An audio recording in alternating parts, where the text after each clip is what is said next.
የጌታ የኢየሱስ ክርስቶስ ጸጋ የእግዚአብሔርን ፍቅር የመንፈስ ቅዱስም ህብረት ከሁላችሁ ጋር ይሁን። በመላው ዓለማት ያላችሁ የምፅዓቱ አዋጅ ነጋሪ አገልግሎት የዩቲዩብ እና የጂኤምኤም ቴሌቪዥን ቤተሰቦቻችን እንደሰነበታችሁ፣ እንዴት ተስከረማችሁ? እግዚአብሔርን ስለ ሁሉም ነገር እጅግ አድርገን እናመሰግነዋለን። በየሳምንቱ ወደ እናንተ የሚደርሰው የቤተ ክርስቲያን የምድር ቆይታዋን አስመልክቶ እየጨረሰች ስለመሆኑ የማንቂያ መረጃዎችን በማሳየት የዘመነ ፍጻሜ ወሬዎችን በማቅረብ ከሰማይ መለከት ይነፋል ብለን መለከት ነፊዎች ነን። በመላው ዓለማት ሆናችሁ የምትከታተሉን ወገኖች ሁሉ እግዚአብሔር አምላክ አብዝቶ ይባርካችሁ። አሁንም አብሮነታችሁ አይራቅ። ለሌሎች ወገኖችም ቻናላችንን በማጋራት አገልግሎቱን አብረን እንቀጥል። ወደ ተናፋቂው ሰማያዊ አገራችን ልንዘልቅ ጥቂት ስለመቅረቱ ምልክቶችን እያሰባሰብን እናንተም እያገዛችሁን እስካሁን አለን። መክሊቱ እንደተሰጠን መጠን ዛሬም ደወላችንን ይዘን ለመገኘት የረዳን እግዚአብሔርን እጅግ አድርገን እናከብረዋለን። እንግዲህ ሰሞነኛዎቹ የዓለማችን ሁኔታዎች በተለይም እጅግ የጎሉ አስከፊ ሁኔታዎች ሰዎችን እያስጨነቁ ያሉበት ጊዜያት እንደሆኑ የተለያዩ ዓለም አቀፍ ሚዲያዎች መረጃውን አጠናክረውታል። እኛም ይህንን መረጃ ይዘን ስንመጣ ከወንጌል ሩጫ አንጻር ቤተክርስቲያን ከመቼውም ዘመን ይልቅ አካሄዷን ማፍጠን እንዳለባት ለማስገንዘብ ያክል ነው። ስለሆነም ዓለማችን ላይ ምን ምልክቶች ሆኑ እንነቃም እናነቃቃም ዘንዳ ስለሚገቡን አዘጋጅተናቸዋል። ዜናዎቹን ወደ እናንተ አቅርበዋለሁ። በስርዓት ታደሰ ነኝ። በዜናችን ውስጥ ምን ወሬዎች እንዳሉን እንጠቁማችሁ። የወንጌል ንቅናቄ በፓኪስታንና በሌሎች አገራት ላይ ያመጣውን ውጤት እናየዋለን። ሲከተል በዓለማችን ላይ ከፍተኛ የተፈጥሮ አደጋ ስጋት ተደቅኗል ይቃኛል። ከጥንታዊው የናምሩድ ታሪክ ጋር የተያያዘው ፕሮጀክት ጉዳይም ከዜናችን አንዱ ነው። ወደ መቋጫ መረጃችን ስንደርስም ወደ ኮሎምቢያ ያሻግረናል፣ እንመለከተዋለን። ቆይታችሁን ከኛ ጋር እንድታደርጉ የከበረው ጥሪያችን ነው። ለቀዳሚነት ወደ ያዝነው ዜና መረጃ እናምራ። ውድ ተመልካቾች፣ የሙሽራውን የጌታ የኢየሱስን መምጣት የሚያፋጥነውን የምስራቹ ወንጌልን በተመለከተ መረጃን አጋራችሁ እንደዚህ እንመለከተዋለን።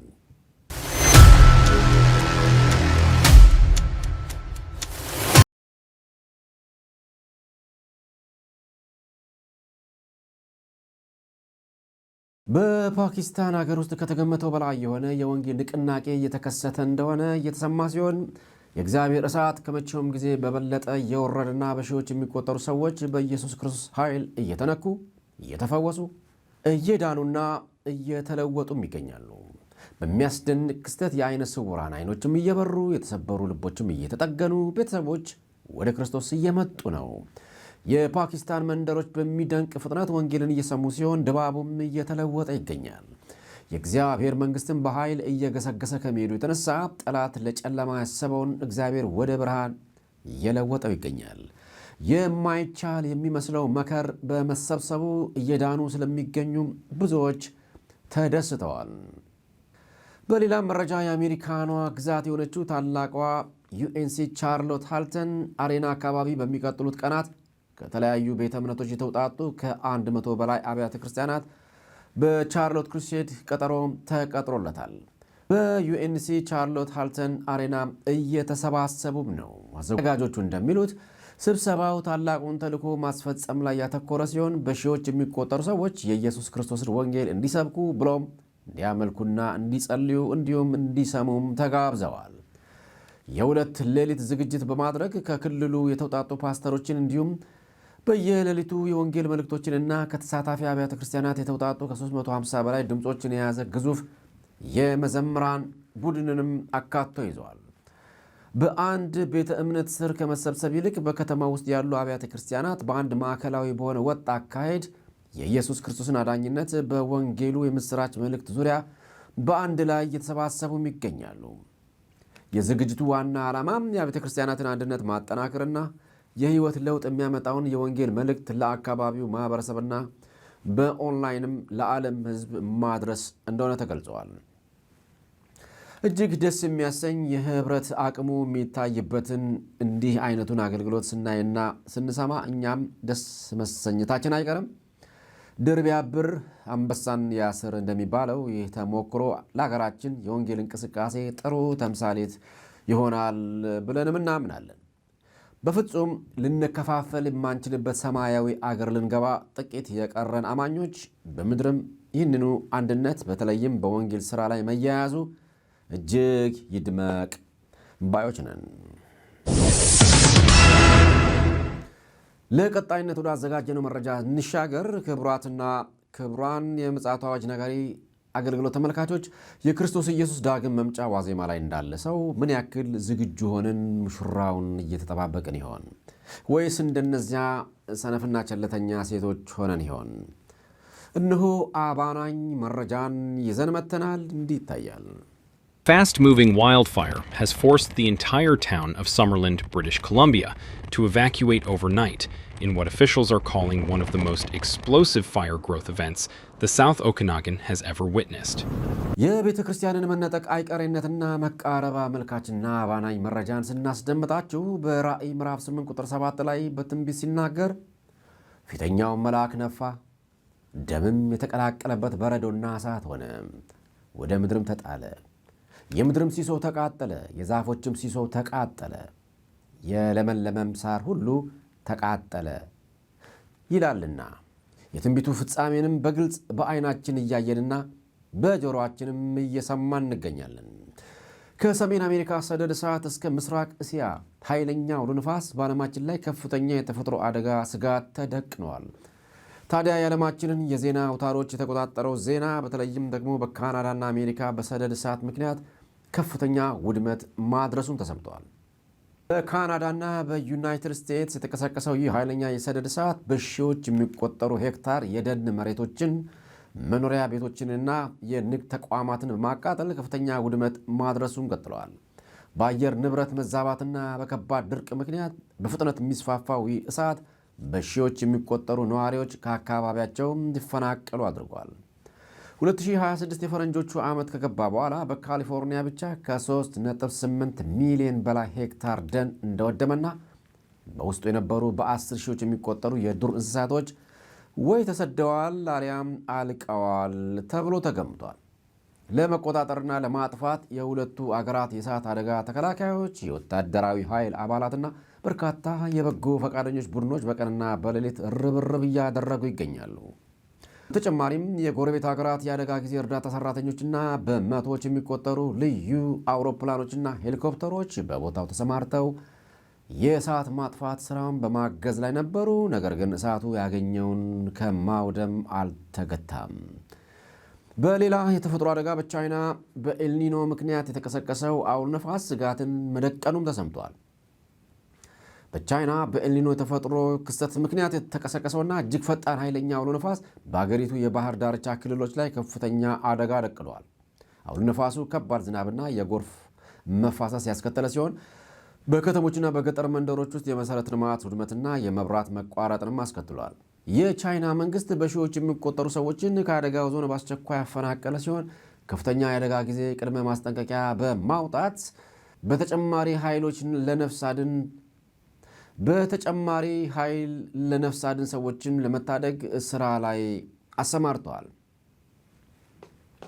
በዓለም ዙሪያ እየተከሰቱ ያሉት እነዚህ አደጋዎች የአየር ንብረት ለውጥ በዓለም አቀፍ ደረጃ እያደረሰ ያለው ተጽዕኖ ከጊዜ ወደ ጊዜ እየከፋ መምጣቱንም የሚያሳዩ ናቸው ተብሏል። እንግዲህ እውነታውን ስንመለከተው የመጨረሻው መጨረሻ እንደደረሰ ምልክቶች ማየታችን ብቻ ሳይሆን ዲያብሎስ ለጥፋት ተግባር ምን ያክል 24 ሰዓታት እንቅልፍ እንዳጣበት ዓለማትንም ከዳር እስከ ዳር ሲንጣት የእርሱም መቀጫው ተረከዙ ስር እንደደረሰች ጠንቅቆ ስለሚያውቅ ነውና ከመሰናበቴ በፊት ሰዎችን ወደ ሲኦል መሸኘት አለብኝ ብሎ ሲተጋ በኢየሱስ ክርስቶስ ውስጥ መሸሸጊያ አድርገው ሕይወታቸውን በጥቂት ደቂቃ ንስሐ አምናለሁ ብለው ላስገዙ የእግዚአብሔርን ልጅነት ስለሚቀበሉ ነገ እኖራለሁ ለማለት ምንም አይነት አስመላጭ ዋስትና ስለሌለን ዓለማችንን እንግዲህ እንደምናያት ናትና ለተቀበሉት ሁሉ ግን በስሙ ለሚያምኑ የእግዚአብሔር ልጆች የሆኑ ዘንድ ስልጣን ሰጣቸው እንደሚል ቅዱስ ቃሉ የዘላለም ሕይወት ወደ ሆነው ሕይወቱን በመስቀል ላይ አሳልፎ ለሰጠን በሞተውና በተቀበረው በሦስተኛውም ቀን ሞትን ድል አድርጎ በተነሳው ወደ ሰማይ ባረገውና ተመልሶም በሚመጣው ጌታ ኢየሱስ ክርስቶስ ለማመን በሕይወት መዝገብ ላይ ስምን ለማስመዝገብ ይሄ ውድ ጊዜ እንዳያልፋችሁ የከበረው ጥሪያችን ነው። ክቡራትና ክቡራን የምትከታተሉት የምፅዓቱ አዋጅ ነጋሪ አገልግሎት ዘመኑ ይመረመራል፣ በኢየሱስ ክርስቶስ የተጠየቀውም ጥያቄ ምላሽ ይሰጣል ባይ ነው። እንዲሁም የቤተ ክርስቲያንን የሰርጓን መዳረስ አስመልክቶና ድንኳኗን ከመሬቱ ጋር የወጠረው ገመድ እየላላ እንደሆነም ተናጋሪ ችላ ስለተባለም የማዘጋጃ ድምፅ መለከት ነፊ ነጋሪት ጎሳሚም ነው። ንጥቀት ወደ መገባደጃው የተጠጋ በፍጥነትም እየሮጠ ይገኛልና እኛ ነቅተን ሌሎችንም እናነቃቃ። ለቀጣይነት ወዳሰና ዳነ ወደ ዘመን ፍጻሜ መረጃችን እናልፋለን። ውድ ወገኖች ሰይጣን መጨረሻው እንደደረሰ አውቆ በታላቅ ቁጣ ወርዷል በማለት ቅዱስ ቃል በግልጽ በነገረን መሰረት እነሆ አውሬው የቀደመው እባብ ዘንዶ በዚህ በመጨረሻው ዘመን ከሺህ ዘመናት በኋላ አጀንዳውን በመምዘዝ ላይ ይገኛል። እንዲናጋራችሁ Well, I think over time there's going to be a lot of technology evolution with the Terafab. Finally, the first design of Terafab has been revealed, and Elon Musk has confirmed that Terafab Texas will be the largest and most valuable building on Earth by far, and it will be stunningly beautiful. ከዚህ ቀደም የሰዶማውያን የኩራት ወራችን ነው ብለው በየዓመቱ የሚያከብሩትን የርኩሰት ወራታቸውን በዋናዋ የሰዶም ጎሞራ ቦታ ላይ ከ4000 ዓመታት በኋላ እግዚአብሔር ከላይ ከሰማይ በዲን እሳት ያወደማትን ከተማ ለመዘከር በቦታው መከበሩን መዘገባችን ይታወሳል። ዛሬ ደግሞ ምናልባትም 5000 ዓመታት ይሆናል የተባለውን የሰው ልጅ የትዕቢት ውጤት የሆነውን የባቢሎንን ግንብ ፕሮጀክት አስቀጣይ የሆነ በሰው ልጅ ታሪክ ታይቶና ሊገመት የማይችል ግንባታን የአሜሪካን ግዛት በሆነችው በቴክሳሷ ሂውስተን በረሃ ላይ ሊገነባ ቀጠሮ ተይዞለታል። ይህ ፕሮጀክት የአውሬውን አጀንዳ ለማሳለጥና ለማቀላጠፍ ከፍተኛውን ሚና ይወጣል ተብሎ የተገመተው ይህ ሰሞኑን በልዩ ልዩ ማህበራዊ ሚዲያ መድረኮች እንደሚወራው የዓለማችን ቁጥር 1 ባለሀብት ኤለን ማስክ የሚያካሂዳቸውን በቢሊዮን ዶላሮች የሚቆጠሩ ግዙፍ ፕሮጀክቶች ከጥንታዊ የናምሩድ ወይም ደግሞ የባቢሎን ግንብ ጋር በማያያዝ የሚሰራጩ ዘገባዎች የብዙዎችን ትኩረት ስበዋል። ይሁን እንጂ እንደ ስነ ፍጻሜ ተንታኞች አመለካከት ከሆነ ደግሞ በቲክቶክ፣ ዩቲዩብ እና ኤክስ በተባሉ የማህበራዊ ሚዲያ መድረኮች ሰፊ ሽፋንና ከፍተኛ ትኩረት ያገኘው ይህ መረጃ ኤሎን መስክ በጠፈርና በሰው ሰራሽ ክህሎት ኤአይ ዘርፍ የሚያወጣቸውን አበይት በጀቶች ከጥንታዩ የናምሩድ ታሪክ ጋር የሚያያይዙት ሲሆን ተንታኞቹ ከሚያነሷቸው ነጥቦች መካከል አንደኛ ወደ ሰማይ የማንጋጠጥ ምኞት በሚል ኤሎን ማስክ በስፔስ ኤክስ በኩል ሰዎችን ወደ ማርስ ለማጓጓዝ የሚያደርገው ጥረት በጥንት ዘመን ናምሩድ ሰማይ የሚነካ ግንብ እንገንባ ካለው ዕቅድ ጋር በምሳሌያዊ ሁኔታ መመሳሰሉ፣ እንደገና በሌላ አቅጣጫ የላቀ የሰው ሰራሽ አስተውሎት ኤአይ ማዕከላት በኤክስአይ እና ኮሎሰስ ማለትም ሱፐር ኮምፒውተር የመሳሰሉት ፕሮጀክቶች የሚከናወኑት ግዙፍ ግንባታዎች የሰው ልጅ ከተፈጥሮ ሕግጋት በላይ ለመሆን የሚያደርገው ጥረት ተደርገው በመተርጎማቸው፣ በተጨማሪም ከነዚህ መካከል የስፔስ ኤክስ የስታርሺፕ የጠፈር መንኮራኩር የመላው ዓለም የሳተላይት ኢንተርኔት አቅርቦት እንዲሁም የአንጎልና ኮምፒውተር ትስስር ዋናዎቹን እንደ ዋቢነት በመግለጽ በዚህ በፍጻሜ ዘመን ይህ ፕሮጀክት ለሐሳቢው መሲህ ጎዳና በመጥረግ ተስተካካይና አቻ ይገኝለትም ተብሎ እየተነገረለት ይገኛልና ውድ ተነጣቂያን ክርስቲያኖች ይህ አባናኝ መረጃ ከምንጊዜው በላይ የሙሽራው ወደ ሙሽሪት መምጣትን አጣዳፊ ሆኖ አግኝተነዋልና ምን ያክል ነቅተን እንገኛለን በማለት መረጃውን ወደ እናንተ አሻግረነዋል። ከአፍታ ቆይታ በኋላ ደግሞ እንገናኛለን።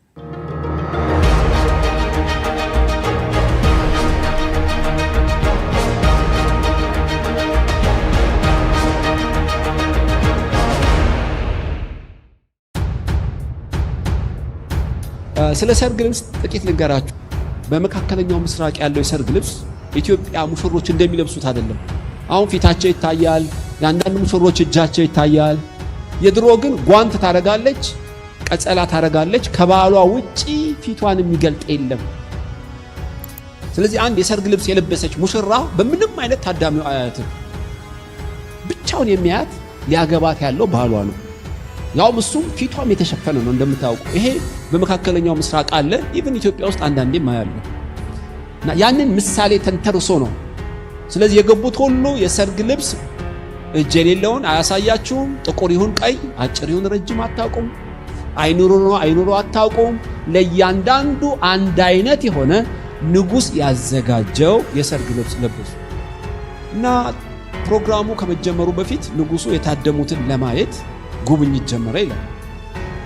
ማንንም አላየም። ሁሉም አንድ አይነት ለብሰዋል፣ በሰርግ ልብስ ተሸፍነዋል። አንዱ ሰው ብቻ የራሱን ልብስ ለብሷል። ስለዚህ ቀጭንና አጭር ጥያቄ ነው የጠየቀው። ቀጥታ የሰርግ ልብስ ሳይለብስ ወደ ተቀመጠው ሰው ሄደ። የሰርግ ልብስ ሳትለብስ እንዴት ገባ? አላየኸውም እንዳይ እውሮች ለብሰዋል። ቅድም እንዳልኳችሁ ገንዘብ የለኝም እንዳይ በነፃ ነው። ምንም ምክንያት የለውም፣ ዝም አለ ይላል። ምናልባት እንደ ሌሎቹ አደፋም አይደለችም፣ እኔ ተተኮሰች ነች፣ ማታሳፈር ነች ብሎ ነውን? ንጉሡ ከሰራውና ካዘጋጀው ውጪ ሌላ ማየት አይፈልግም እና በራሱ የሚመካ ማንነት ይኖረው ይሆን አላቅም፣ ግን ዝም አለ። አሁን የሚያስደነግጣችሁ ሁለተኛ የንጉሥ አዋጅ ነው። የለበሰውን እንዳያወልቅ ሌላም እንዳይለብስ እጅና እግሩን እሰሩልኝ፣ ከዛስ ወደ ጨለማ አውጡት። ፕሮግራሙ ከመጀመሩ በፊት ለቅሶና ጥርስ ማፏጨት ይሆናል። ባለሟሎች አሰሩት።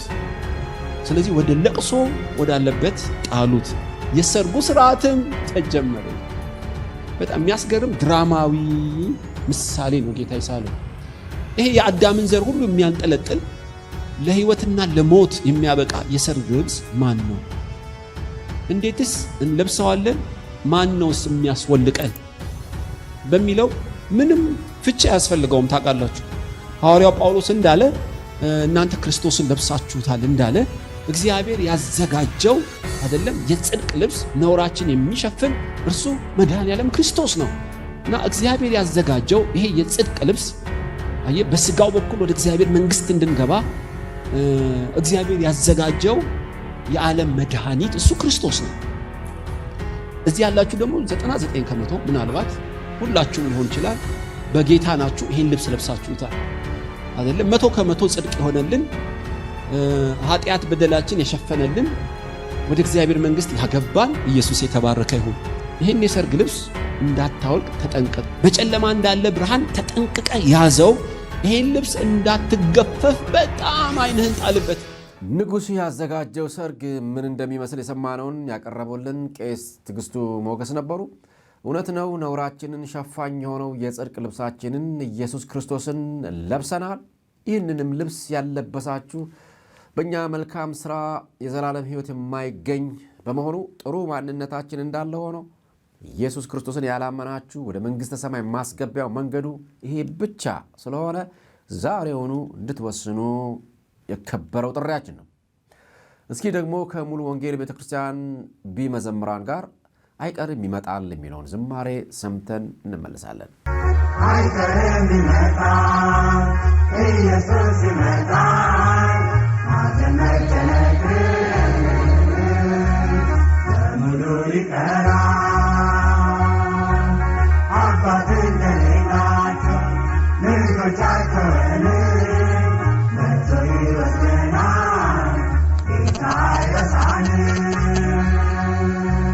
ልባቸው አይታወክ ወገኖች ተጽናኑ። ኢየሱስ ሲመጣ ይቀራል ማዘኑ። አይቀርም ይመጣል ኢየሱስ ሲመጣ ማዘን መጨነቅ በሙሉ ይቀራል። ማዘን መጨነቅ በሙሉ ይቀራል። የዓይናችን እንባ ኢየሱስ ያብሳል። ስደትን መከራ አንድ ቀን አለና ደስታ ይሆናል ኢየሱስ ይመጣና። አይቀርም ይመጣል ኢየሱስ ይመጣል ማዘን መጨነቅ በሙሉ ይቀራል። መራመድ ጠማት ያን ጊዜ አይሆንም። የኃጢአት ውዝንፍር አያንገላታንም። መቸገር ማዘን ማልቀስም ይቀራል። ሁሌም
ኢየሱስ ይመጣል። ሙሉ ይቀራል። አይቀርም ይመጣል። ኢየሱስ ይመጣል። እውነት ነው። የማይቀርና የማይሰረዝ የእግዚአብሔር ልዩና ተናፋቂ ፕሮግራሙ ነው። እርግጠኛ የማይቀር መሆኑን በትክክል የተረዳች ቤተ ክርስቲያን ሙሽሪት ደግሞ አካሄዷን ከእግዚአብሔር መንፈስ ጋር በማድረግ እጅግ ትፈጥን ዘንድ ይገባታል። ሌሎች አጀንዳዎቿን ሁሉ ከወንጌል ስርጭት ኋላ በማስከተል የሰዎች መዳን ላይ ርብርቦሹ ይሆን ምልከታችን ነው።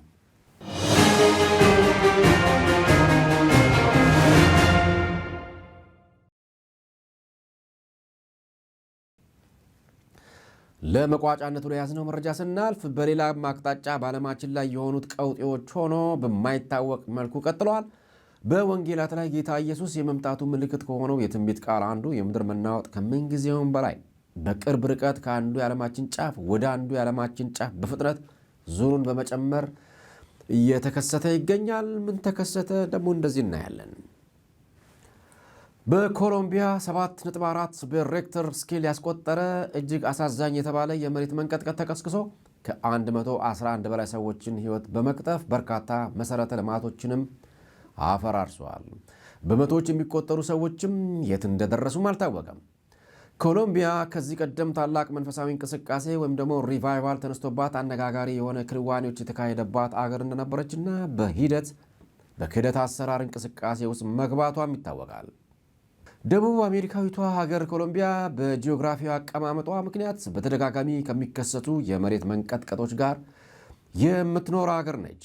ሀገሪቱ በፓሲፊክ የእሳት ቀለበት ፓሲፊክ ሪንግ ኦፍ ፋየር ላይ የምትገኝ ሲሆን የናዝካ የካሪቢያንና የደቡብ አሜሪካ ቴክቶኒክ ሰሌዳዎች በሚገናኙበት አደገኛ ቀጠና ላይ ትገኛለች። የናዝካ ሰሌዳ ተብሎ የሚጠራ ቦታና ከደቡብ አሜሪካ ወደ ውስጥ የመግባት እንቅስቃሴ የሚያደርግ በመሆኑ እንደ አውሮፓውያን አቆጣጠር በጃንዋሪ 1999 በአርሜኒያ ከተማ ተከስቶ ከ1000 በላይ ሰዎችን ሕይወት የቀጠፈው የ6.2 ማግኒቲዩድ መንቀጥቀጥና በነሐሴ 2023 በዋና ከተማዋ ቦጎታ አቅራቢያ የተከሰተው የ6.3 ማግኒቲዩድ አደጋ የሚጠቀሱ ቢሆኑም የሰሞኑ ክስተት ግን ታሪክን እየቀየረ ከፍተኛ አደጋ ሆኗል። በሀገሪቱ ምዕራባዊ ክፍል የሚገኘው የቾኮ ግዛት ሳን ሆሴ ዴል ፓልማር ከተማ አቅራቢያ በሬክተር ስኬል 7.4 የተመዘገበ እጅግ ኃይለኛ አውዳሚ የመሬት መንቀጥቀጥ ተከስቷል። ይህ አደጋ ከ1920ዎቹ ወዲህ በአገሪቱ ከተመዘገቡት እጅግ ጠንካራ አደጋዎች አንዱ ሆኖ ተመዝግበዋል። እስካሁን ባለው አጠቃላይ መረጃ በሰው ሕይወትና ጉዳት ከ200 በላይ ሰዎች ሕይወታቸውን ያጡ ሲሆን ከ1200 በላይ የሚሆኑት ደግሞ አካላዊ ጉዳት ደርሶባቸዋል። በርካታ ዜጎች አሁንም በፍርስራሹ ስር ይገኛሉ ተብሎ ይገመታል። የመሠረተ ልማት ውድመት በቾኮ ፔሬራ፣ ካሊ፣ ማኒዛሌስ እና አርሜኒያ ከተሞች በርካታ ሕንፃዎች፣ የመኖሪያ ቤቶችና ታሪካዊ ቅርሶችም ፈርሰዋል።